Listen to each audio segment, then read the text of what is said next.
어려운 상황에서 성공한 사람들의 이야기를 들으면 박수가 나오죠. 대단하다. 그런 생각이 듭니다. 보통 사람은 그때 다 포기하고 무너지는 경우가 많거든요. 근데 그 어려운 가운데에서도 포기하지 아니하고 성공한 사람들이 있습니다.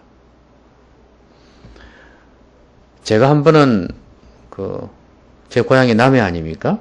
그래, 남해 가봤더니 창선 쪽에 조그만 섬이 하나 있어요. 근데 거기에 다리를 놨더라고요. 지나가면서 한번 가보고 싶다 해서 들린 적이 있습니다. 따뜻한 차를 내어주고, 근데 거기는 사유지라서 입장료를 받습니다. 그래서 차값으로 대신하는 거죠. 근데 그 주인하고 자초지종 이야기를 하다 보니까 자기가 그 섬을 15년 전에 2억 5천에 샀답니다. 근데 섬이 볼 게 없어요. 그 섬이라고 해봤자 깊은 바다도 아니고 얕은 바다입니다. 물이 나면 깨뿔이 드러나는 그런 바다예요. 그런데 지금 시세가 얼마냐면 10억이 넘는답니다. 7억 5천, 8억 정도 되는데 그거는 사람이 부르는 소리고 자기가 들어간 것, 비용을 생각하고 빚낸 거 생각하면 10억은 받아야 되겠다는 거죠. 그때 자기도 많이 힘들었을 텐데 사람들이 미쳤다고 그랬다는 거예요.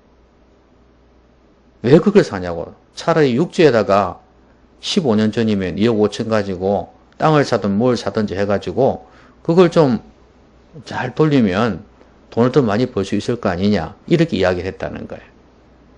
근데 자기는 고집이 좀 있어가지고 그걸 사놓았는데 지금 그렇게 돈이 많아졌다는 겁니다. 그게 죽방염이라고 있거든요. 그걸 자기 섬 옆에 하나 있어가지고 또 희한하게 그걸 군에서 관광상품으로 사람들이 구경할 수 있도록 거기에다 다리를 놓은 거예요. 근데 거기서 조금만 다리를 더 놓으면 자기 섬하고 연결되는 거예요. 근데 자기는 구름다리를 놓으려고 했는데 군에서 그것까지 다 놓아주니까 너무 좋아가지고 그것 때문에 값이 팍 오른 거예요. 야, 참 그 어려운 가운데에서 저렇게도 돈을 버는구나 싶은 생각이 들었습니다. 그때 사람들이 욕하고 비난할 때 심지어 가족들도 그랬다는 거예요. 그런데 지금은 그렇게 하지 않는다는 거죠. 오히려 대단하다고 그러지. 그 어려운 가운데서 그렇게 한 사람 보면 우리는 대단하다는 생각이 들죠. 나오면서 참 그 사람 대단하네 하는 그런 생각을 했습니다. 이처럼 우리는 기업이 파산되었을 때 다시 재기를 한다거나 결혼 생활에 실패했는데 다시 정말 행복하게 무엇보다 믿음을 가지고 사는 사람들을 봅니다. 그런 사람 보면 참 대단하다, 귀하다 하는 그런 생각을 하죠. 그런데 오늘 본문에도 그런 사람이 한 사람이 나와요. 바로 요셉입니다. 오늘날 요셉이 우리에게 유명한 이유가 뭔지 아십니까? 사람들이 요셉이라는 이름을 참 좋아합니다. 요한이라는 이름도 참 좋아하고요. 그래서 요셉이라는 이름은 요셉이라고 생각하시면 됩니다. 그리고 요한 많이 짓죠. 요한은 사랑의 사도라 해서 아마 그것 때문에 요한을 많이 지을 거고요. 그 다음에 요셉은 분명히 또 이유가 있어요. 여러분은 무엇이라고 생각합니까? 무엇 때문에 사람들이 요셉을 좋아하고 지금까지 요셉이 우리에게 유명한 사람으로 알려져 있을까요? 포디발의 아내가 유혹할 때 뿌리치면서 나는 하나님 앞에서 죄를 지을 수 없다. 그것 때문에요? 이것 때문에 요셉이 좋다, 요셉이 유명하다고 생각한다면 상당히 믿음 좋은 사람입니다. 근데 일반 서민들은, 일반적으로 성도들은 무엇 때문에 그러냐면 총리가 된 것 때문에. 그 어려운 가운데에서 형들에게 팔렸지 않습니까? 또 보디발의 집에서 감옥까지 내려가지 않습니까? 그 어려운 가운데에서 애굽의 총리가 되었기 때문에 그렇습니다. 그것도 신앙이 좋은 사람 아닙니까? 하나님께서 꿈을 해석해 주시고 하나님께서 그를 높여주셨잖아요. 그리고 형들이 와가지고 무릎 꿇지 않습니까? 보란 듯이 복수는 아니지만 거룩한 복수가 됐지 않습니까? 이런 걸 보면서 야, 요셉 대단하다, 부럽다는 생각을 하죠. 그 사람 자체가 대단해서라기보다도 하나님께서 그를 사랑해 주셨고 그에게 복을 주셨기 때문입니다. 그래서 우리는 요셉을 잘 알고 있고 부러워하는 겁니다. 여러분은 하나님에 대한 기대가 있습니까? 요셉처럼 어려운 가운데 있다 할지라도 하나님께서 요셉처럼 나를 일으켜 주시는가? 하나님께서 나를 붙들어 주시는가? 나와 함께 하시는가? 이런 생각을 하면서 하나님께서 나에게 함께 해주기를 기대하고 있냐 이 말입니다. 여러분 기대하고 있습니까? 하나님을 기대하고 있습니까? 제가 대답을 그냥 요구하는 것 같네요. 왜냐하면 하나님을 믿는 사람이라면 하나님에 대한 기대가 당연히 있어야죠. 하나님께서 왜 요셉에게 역사하셨을까요? 보디발의 집에서도 형통했다고 그랬지 않습니까? 하나님께서 형통케 해주셨다고 그랬거든요. 그리고 꿈을 해석한 것도 역시 하나님께서 꿈을 해석해 주셨습니다. 모든 걸 합력해서 나중에는 애굽의 총리가 되었습니다. 분명히 요셉은 그렇게 표현을 했어요. 하나님이 나를 바로에게 아버지로 삼으시고 그 온 집의 주로 삼으셨다. 애굽 온 땅의 통치자로 삼으셨다. 여러분 이 구절을 보면 그냥 총리, 2인자로 생각하기 쉬운데 이 구절을 보면 실세 중에 실세구나 하는 걸 알게 됩니다. 하나님께서 하셨다고 그랬어요. 어떻게 하면 우리도 이런 사람이 될 수 있을까? 그러면 요셉은 어떻게 해서 이렇게 하나님의 도우심을 체험해서 이렇게 높아질 수 있었을까? 그 어려운 환경을 극복하고 이렇게 하나님께서 함께 해주시는 이런 부러운 사람이 되었을까? 저는 오늘 그걸 여러분들에게 말씀드리려고 합니다. 자, 제일 먼저는요, 상처를 극복해야 돼요. 오늘 요셉이 이제 형들이 그 흉년이 들어가지고 양식 구하러 왔지 않습니까? 애굽에, 이집트에 왔단 말이죠. 그때 이제 요셉은 다 아는 거예요. 형들한테. 형들은 몰라. 설마 시간이 많이 지났으니까 그때 한 15살로 보면 지금 30이 다 됐지 않습니까? 넘었죠, 30이. 그러니까 10몇 년이 흘렀잖아요. 어릴 때 얼굴하고 많이 다르거든요. 그러니까 모를 수 있어요. 근데 요셉은 알아봤단 말이죠. 비밀로 하다가 이제 자기를 드러내려고 합니다. 그러다 보니까 막 눈물이 나오는 거예요. 정을 억제하지 못해가지고 사람들을 자기에게서 물러가게 하고 형들에게 자기 자신을 알립니다. 그리고 나중에 많이 우는 거 볼 수 있습니다. 자, 요셉이 분명히 상처가 있었지 않습니까? 이렇게 막 뒤에 보면 울고 그러는데요. 이 정을 억제하지 못한다는 것도 막 복받쳐 오르는 거죠. 그런데 왜 지금 이 사람은 이렇게 울었고 막 정을 억제하지 못했을까요? 이 정이라는 것은 감정이라고 생각하시면 됩니다. 이 감정을 억제하지 못하는 거. 이거 왜 이렇게 되었을까요? 상처 때문 아니겠어요? 과거에 형들이 자기를 죽이려고 하다가 결국은 팔게 되어졌는데 이거 생각하면 만감이 교차할 거예요. 지금 자기가 총리가 되었으니까 그나마 낫지. 만약에 자기가 실패 자리에 있었다면 어떻게 됐을 것 같습니까? 형들을 죽이고 싶지 않겠습니까?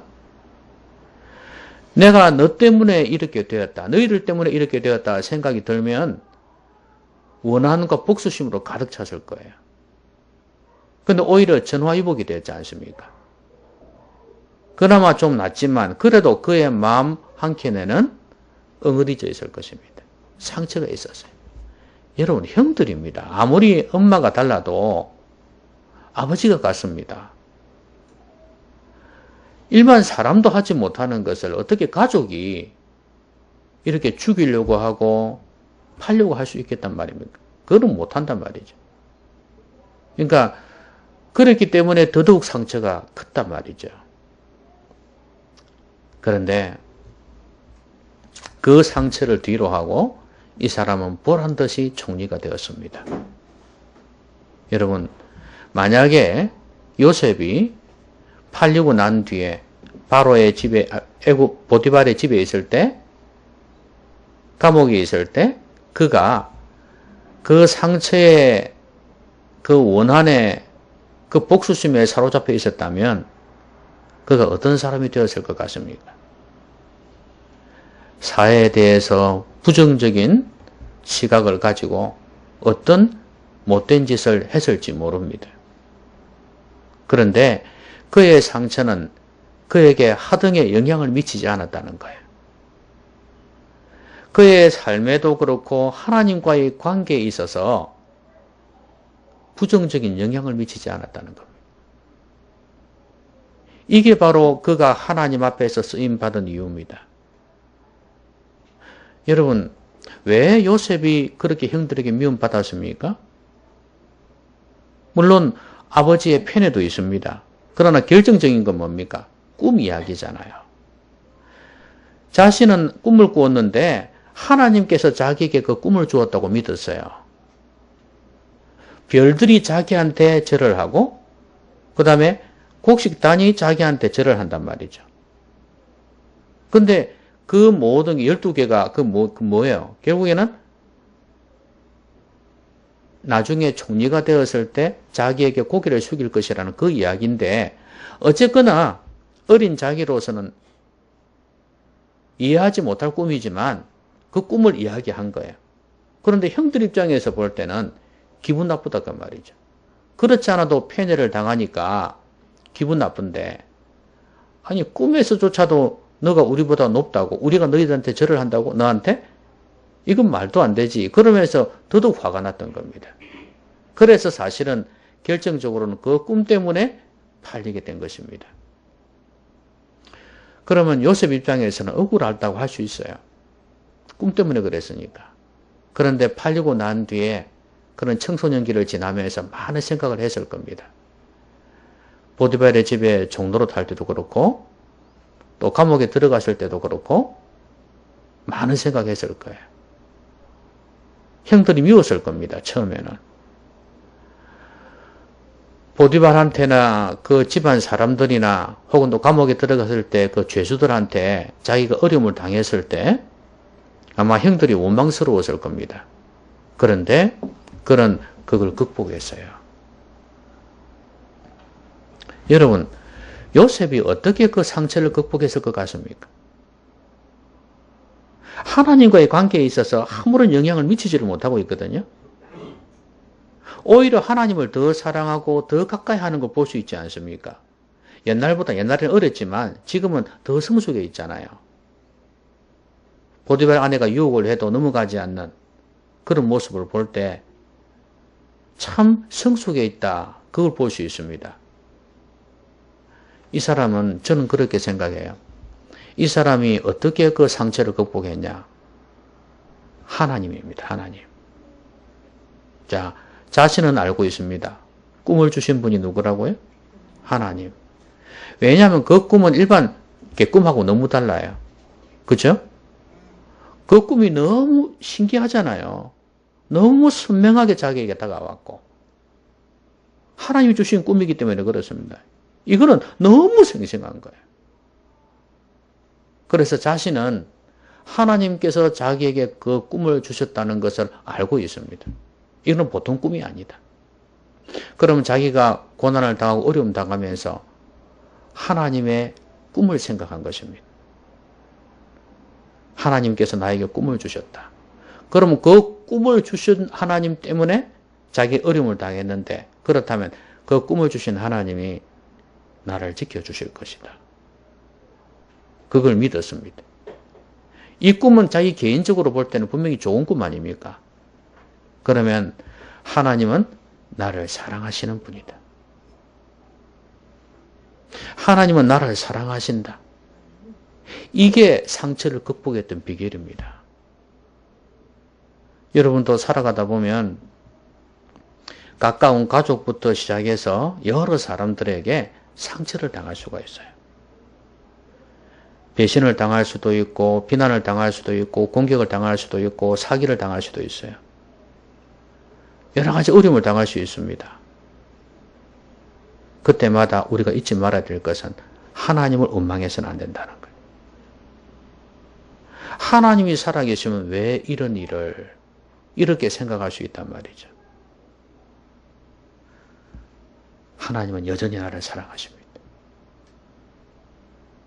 요셉이 이것을 극복할 수 있었던 이유는 하나님의 사랑 때문이에요.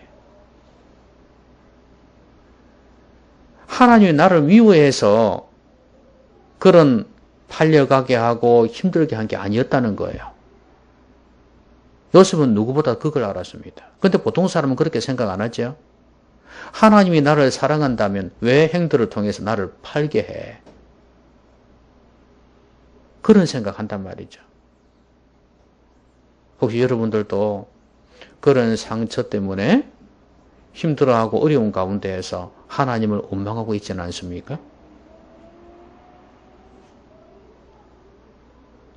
왜 하나님께서 출생부터 시작해서 왜 내 마음에 들지 않는 부모님을 만나서부터 시작해서 또 자라면서 여러 사람을 만나지 않습니까? 그리고 또 직장도 마찬가지고 결혼도 마찬가지예요. 결혼을 하고 난 뒤에 좋아서 결혼을 했지만 살다 보면 마음에 드는 사람 몇 사람이 있을까요? 그리고 단순한 성격 차이가 아니라 여러 가지 면에서 사기를 당했다 싶은 생각이 드는 그런 면들도 많이 있어요. 집안이라든지 여러 가지 조건이라든지 이런 면들에 있어서 사기를 당했다 하는 느낌을 가질 때도 있어요. 그런 생각이 들면 어떤 생각합니까? 왜 하나님께서 이렇게 불평을 한단 말이죠. 여러분이 사업을 하다가 사업 망해도 마찬가지 아니겠어요? 직장에서 구조조정을 당해서 퇴출이 될 때도 마찬가지예요? 몸에 병이 생길 때도 마찬가지예요? 사람들은 그때마다 하나님이 나를 사랑한다면, 하나님이 살아계시다면 왜 나에게 이런 어려움이 이렇게 생각한단 말이에요. 근데 요셉의 경우로 봐서 알겠지만 안 그런 경우가 더 많아요. 단지 사람들이 악할 뿐이고요. 하나님은 그런 악한 환경 속에서도 나를 향하신 계획이 있어서 그렇게 하신 거예요.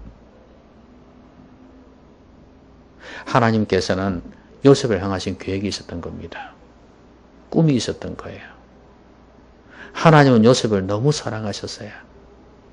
요셉은 확실한 건 아니지만 처음엔 어렴풋이 이 하나님의 사랑과 계획을 알고 있었던 겁니다. 가면 갈수록 그게 분명해졌죠. 아마 총리가 되었을 때는 확신을 했을 겁니다. 이거다. 오늘 고백을 보면 알 수 있지 않습니까?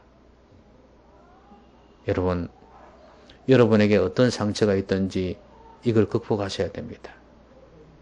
이게 하나님과의 관계에 가로막는 담이 되어지면, 방해물이 되어지면 여러분은 아무것도 못해요. 하나님을 기대할 수도 없고 하나님께 도움 받을 수도 없어요. 상처를 극복하시기 바랍니다. 그리고 형들에게 자기 자신 이제 드러냅니다. 드러내면서 하는 중요한 고백이 있어요. 5절 뭐라고 말씀하죠? 당신들이 나를 이곳에 팔았다고 해서 근심하지 마소서. 안심시키고 있죠? 한탄하지 마소서. 하나님이 생명을 구원하시려고 나를 당신들보다 먼저 보내셨나이다.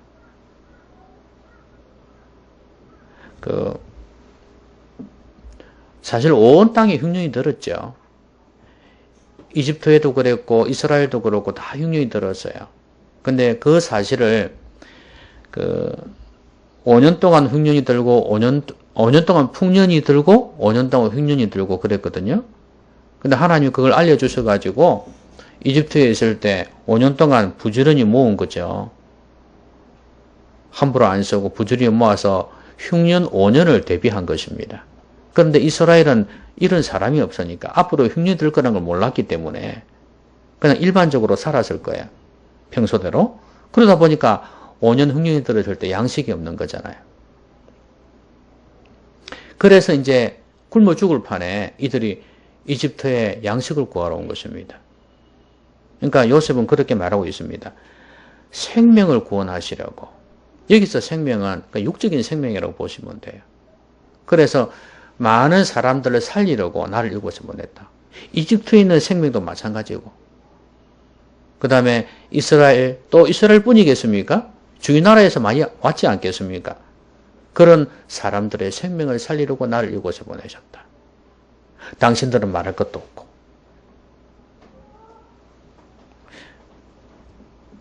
(7절에는) 이런 말씀하죠. 하나님이 큰 구원으로 당신들의 생명을 보존하고 당신들의 후손을 세상에 두시려고 나를 당신들보다 먼저 보내셨다. 자, 여러분 이런 고백을 들으면 생각나는 성경 구절이 하나 있지 않습니까? 하나님을 사랑하는 자, 곧 그 뜻대로 부르심을 입은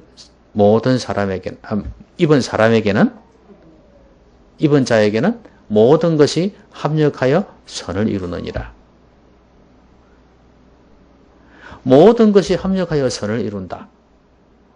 비록 안 좋은 일이었지만, 당신들이 나를 팔고 내가 이곳에 오게 되고 이런 것들이 안 좋은 일이었지만 결국 거기에는 하나님의 뜻이 있었다는 거예요.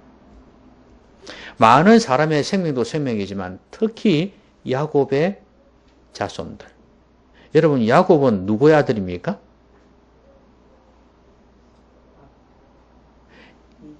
이삭의 아들. 이삭은 누구 아들이에요? 아브라함. 하나님께서 아브라함을 통해서 엄청난 언약을 베푸셨거든요. 내 후손이 잘되고 번성할 것이라고 말씀하셨어요. 응? 그러면 이 언약을 하나님이 지키시기 위해서는 야곱의 후손들이 살아야 된단 말이에요. 죽으면 안 돼요.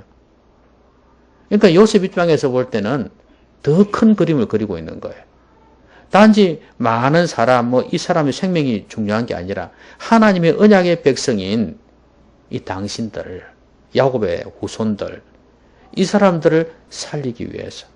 이건 나중에 다윗 거쳐서 예수님까지 연결되지 않겠어요? 이렇게 하시려고 하나님께서 그렇게 하셨다는 거예요. 하나님의 큰 뜻이 있었다는 겁니다. 합력하여 선을 이루신다는 거예요. 여러분, 요셉이 총리가 되고 나니까 이 고백한다고 할 수 있어요. 그럴 수 있어요. 힘들 때는 이런 고백하기 힘들어요. 그렇죠? 우리도 그럴 수 있습니다. 우리도 힘들다 보면 하나님이 합력하여 선을 이루신다. 이렇게 생각하지 않을 수 있습니다. 그때 믿음이 필요한 것입니다. 힘들 때. 여러분 이런 말이 있습니다. 비관론자 있죠? 비관론자는요. 모든 기회 속에서 어려움을 찾아낸다는 거예요. 기회가 그렇게 많음에도 불구하고 비관론자들은 안 좋은 것만, 어려움만 찾아낸다는 거예요. 그런데 낙관론자는 모든 어려움 속에서 기회를 찾아낸다는 거예요. 믿음의 낙관론자는 환경이 힘들고 어려워도 거기에서 어렵지만 하나님의 기회, 하나님의 opportunity, 이걸 찾아낸다는 거예요.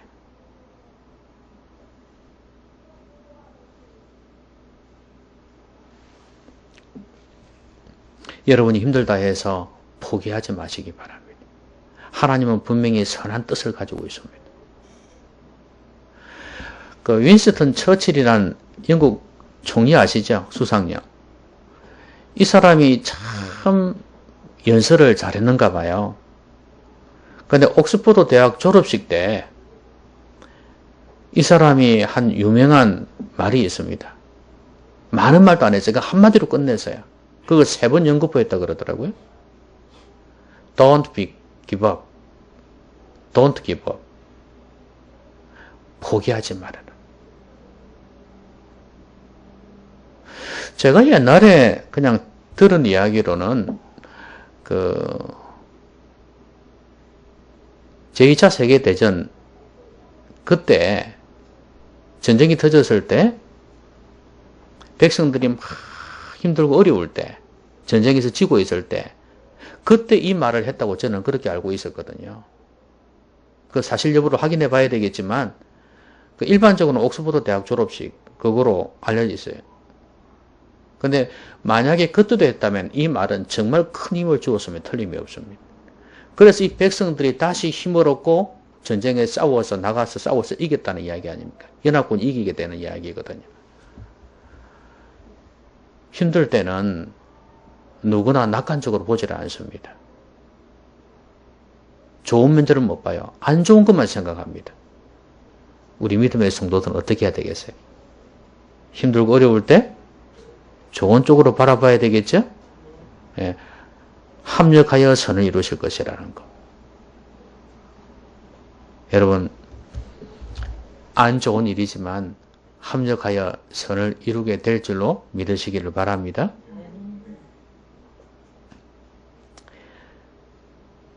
보디발의 아내가 그를 유혹한 것이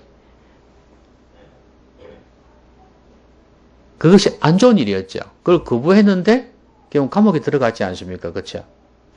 여러분, 보디발의 아내가 없었으면 어찌 됐을까요? 물론 감옥에 들어가서 못된 여자하고 일을 가고 있을 수 있지만 그런데 오히려 그 여자 때문에 나중에 총리가 될 수 있는 기반이 된 겁니다. 그러니까 보세요. 안 좋은 일인데도 오히려 좋은 일이 되어져 버렸어요. 이게 바로 합력해서 선을 이루시는 것입니다. 좋은 것이든 안 좋은 것이든 하나님의 손에 붙들려지면 모든 게 선을 이루는 도구가 되는 것입니다.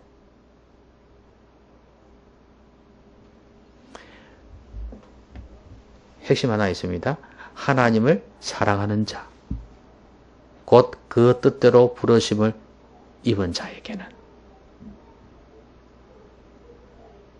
모든 것이 합력하여 선을 이룹니다. 하나님을 사랑하십시오. 요셉이 하나님을 사랑했기 때문에 모든 것이 합력하여 선을 이루게 될 줄로 믿은 거 아니겠습니까? 자, 그 다음에 요셉이 이제 형들에게 이런 이야기를 합니다. 하나님께서 나를 애굽의 통치자로 세워주셨다. 오늘 본문의 표현을 보면요. 바로에게 아버지로 삼았다 그랬거든요. 바로가 자기를 아버지로 삼았대요. 그리고 그 온 집의 주로 삼으셨다. 애굽 온 땅의 통치자로 삼으셨다.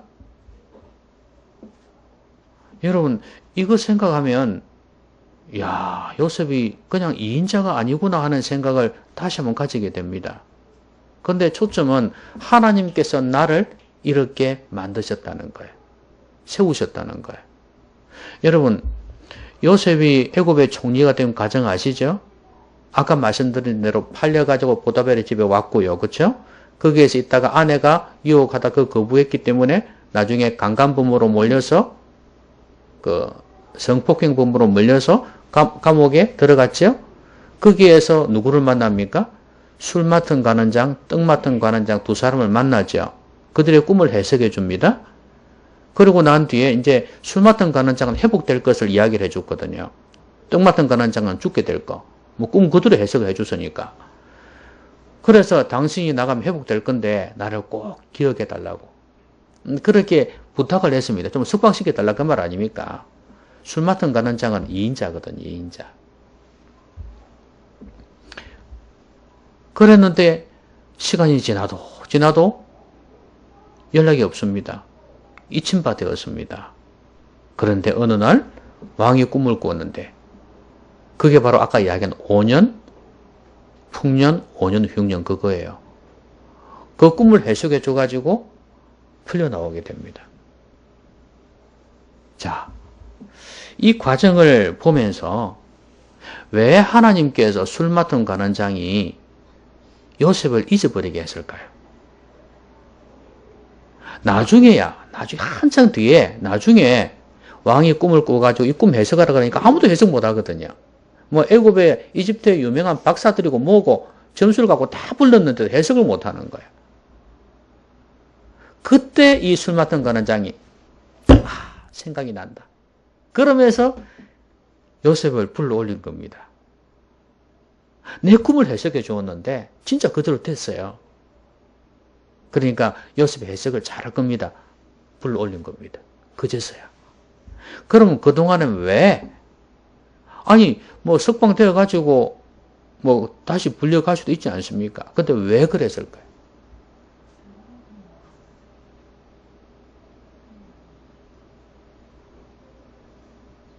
자, 요셉이 만약에 그때 이 술 맡은 관원장이 나가서 석방시켜 줬다 합시다. 얼마든지 석방시켜 줄 수 있죠. 능력이 됩니다. 그 사람이. 그랬으면 어찌 됐을까요? 아마 보디발의 집에서 억울하게 누명을 썼으니까 명령 안 하겠습니까? 보디발 너 내 이 요셉 아는 사람인데 나 친한 사람이야. 내가 큰 신세를 졌어. 어디 가면 모함을 해가지고 그렇게 감옥에 보내나. 보상 좀 해줘라. 그리 안 하겠습니까? 그러면 지금으로 치면 매덕 정도 줬다 생각합시다. 그러가 나갔단 말이죠. 그러면 이 사람 어디로 갔을까요? 글쎄요. 고향으로 돌아갔든지 아니면 그럴 가능성이 많고 아니면 애국 어디에선가 일하며 살지 않았겠습니까? 장사를 하든지 그랬을 겁니다. 근데 그러면 이제 이 사람이 요셉을 찾으려 해도 찾을 수가 없어요. 근데 왜 감옥에 그 시간 동안 있게 하셨는가? 여러분, 애굽 총리는 30살이 돼야지 가능합니다. 그 법으로 30살을 넘어야 거기에 자리에 오를 수 있다 그 말입니다. 관직을 줄 수 있다 그 말이에요. 근데 그 전에는 나이가 안 됐어요. 딱 그 사람이 부를 때 그때가 30살이었단 말이죠. 여러분, 하나님의 때가 있었던 거예요. 아마 속으로 요셉은 그랬을 거예요. 이놈의 술 관원장이 내가 자기한테 베푼 은혜가 있는데 내가 그렇게 부탁을 했는데 이렇게 모른 체 할 수 있는가? 배신자. 성은 배시고 이름은 신자. 여자 같은 놈, 여자 같은 이름. 뭐 여자가 잘못된 게 아니고 남자가 여자 같다 그 말이에요. 그러면서 기분 나빠했을 수 있어요. 어쩌면 수수한 마음이 들었을 겁니다. 그렇죠? 잊어버리는 건가? 이런 생각이 했을 거예요. 근데 그게 하나님의 계획이 있었단 말이에요. 하나님의 때가 있었단 말이에요.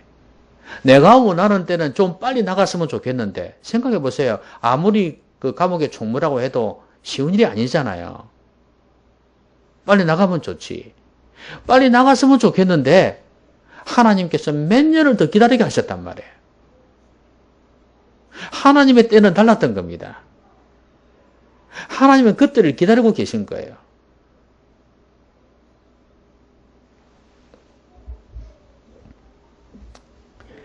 전도서에 보면 모든 것이 때가 있다 그랬거든요. 껴안을 때가 있고 내칠 때가 있고 죽을 때가 있고 살 때가 있고 병들 때가 있고 나을 때가 있고 이 때가 있다고 그랬어요. 하나님께서는 특별히 요셉에게 꿈을 주셨기 때문에 하나님은 그 때를 다 계산하고 계셨던 거예요. 네가 비록 지금은 고생하겠지만 좀 더 참아라. 그러지 않았겠어요? 하나님의 심정 그거 아니겠어요? 네. 너를 향한 때가 있다. 조금만 참아라. 제가 그 옛날에 어느 책을 읽었는데요. 강철왕 카네기라고 있습니다. 이 사람의 그 책을 읽었는데 이 사람이 이제 그 옛날에 성공하기 전에 말이죠. 고생할 때 그 세일즈맨을 했어요. 근데 어느 집에 갔는데 거실에 너무 멋있는 그림이 그려져 있는 거예요. 배 그림이에요, 배 그림. 배가 갯벌 있지 않습니까? 물이 썰물이 되었을 때 배가 그 갯벌 위에 딱 서 있잖아요. 그걸 그린 그림이었어요. 거기 보면 그 밑에 뭐라고 되냐면 기회는 반드시 다시 온다. 무슨 말인지 아시겠습니까? 기회는 다시 온다는 거예요. 그 말은 무슨 말이겠어요? 밀물이 들어올 때는 배가 나갈 수 있다 그 말 아니에요. 그 그림을 보고 자기가 너무 충격받아가지고 그 주인한테 나한테 파시라고. 그 이 사람이 그걸 돈을 주고 그걸 산 거예요. 그래놓고 자기 집에 다 걸어놓고 지금은 내가 비록 갯벌 위에 있는 배 같지만 내가 언젠가는 나간다. 망망대해를 향해서 나가서 많은 고기도 잡고 풍성해질 거다. 정말 잘 살 거다. 이제 그런 기대를 가지고 그 그림 볼 때마다 그 생각한 거예요. 한번 그림 한번 보여주실래요? 이거는 그냥 저런식이에요. 저런식. 아시겠습니까? 예? 저렇게 생겨 참 보기 싫죠, 그죠? 근데 또 하나 그림 한번 더 보세요.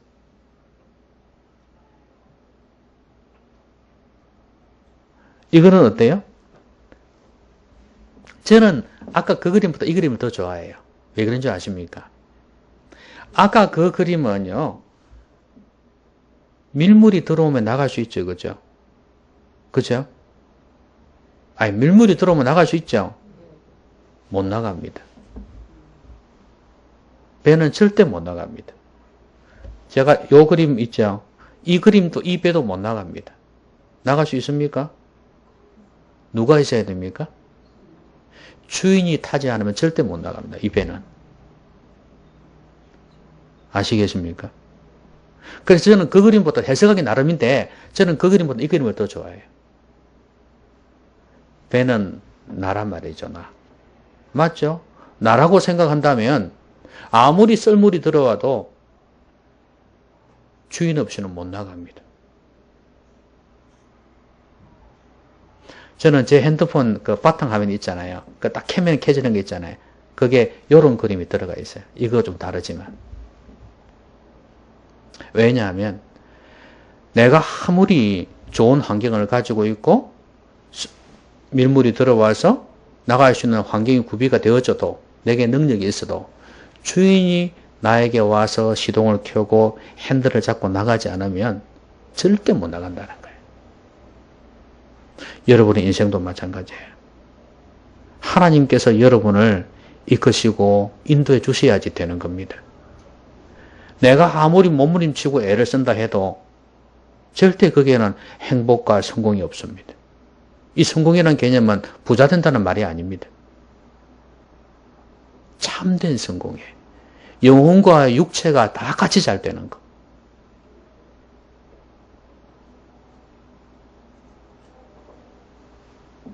요셉은 자기도 신실했고 대단했지만 하나님의 은혜 때문에 된 거예요. 하나님의 일하심이 있었기 때문에 그가 애굽의 총리가 된 거 아닙니까? 여러분, 하나님의 때가 있습니다. 주인이 오시면 돼요. 주인이 내 배에 올라타시면 되는 겁니다. 여러분의 때가 아니라고 해서, 여러분이 원하는 때에 되지 않는다고 해서 너무 실망하지 마십시오. 나 지금 이렇게 힘들어 죽겠는데 왜 주님은 가만히 보시는가? 그 생각이 들 수 있습니다. 그러나 하나님 언젠가 오십니다. 때를 기다리십시오. 조금만 더 참으시고 기다리십시오. 하나님이 여러분을 그 어려움에서 구해 주실 것입니다. 여러분, 요셉의 이야기를 보면 요셉의 하나님처럼 여겨지죠? 근데 요셉의 하나님은 나의 하나님입니다. 우리는 언제까지나 남의 하나님 이야기만 하다가 살 겁니까? 나의 하나님 이야기하면서 살아야 안 되겠습니까?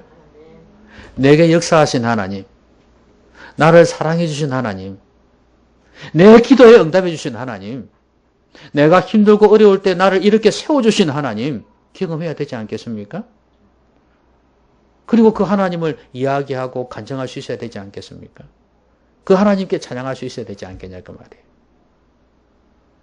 여러분이 어려우시더라도 하나님을 기대하시기 바랍니다.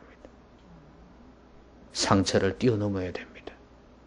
이거 극복 못하면, 그것 때문에 하나님을 원망하고 불평하면, 인생을 저주하면 절대 그 어려움에서 벗어날 수 없습니다.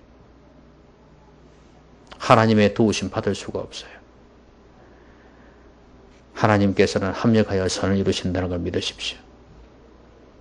안 좋은 일이었지만 전화위복, 하나님께서는 그렇게 능히 하시는 분입니다. 어쩌면 지금도 하나님께서는 그걸 이루어 가고 계시는지도 모릅니다. 여러분 힘들고 어려울 때 뒤에서 하나님이 일하고 계십니다. 요셉이 감옥에서 고생할 때 하나님은 바로에게 역사하셔가지고 꿈을 꾸게 하셨습니다. 그런 하나님이십니다. 흉년과 풍년을 계획하고 계셨어요. 합력하여 선을 이루시는 분입니다.